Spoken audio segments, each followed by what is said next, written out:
In today's video, we're going over how to fix your Lenovo ThinkPad T14 if it's not turning on. If your laptop is stuck on a black screen and just won't power up, don't worry. There are a couple of simple things you can try that might get it working again without needing to open it up or spend money on repairs. First up, try a power reset. Unplug everything from your laptop, charger, USB devices, external drives, anything connected. Then press and hold the power button for a full 60 seconds. Yes, really hold it the entire time. This helps drain any leftover static power from the motherboard and clears minor firmware glitches.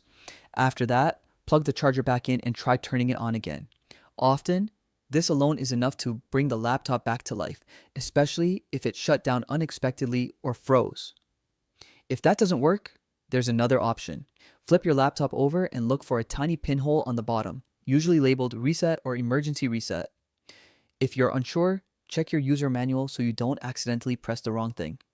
Grab a paperclip or sim tool, gently press the button for a few seconds, and you might feel a little click. That click just means the reset has been triggered.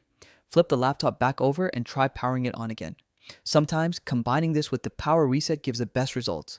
If neither of these steps works, it could be a hardware issue, it might be a failing battery, a loose connection inside, or even a motherboard problem.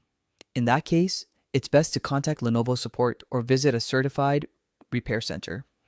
Don't attempt to open the laptop yourself if you're not comfortable, as modern laptops have delicate components and can be easy to damage. A few extra tips: always use the original charger, avoid cheap third-party adapters, and check that the power outlet is working. If your laptop has removable memory or storage, sometimes reseating these components can help, but only if you feel confident doing so. With these steps, most ThinkPad T14 power issues can be fixed safely at home. Following the process patiently usually gets your device up and running again without any professional help.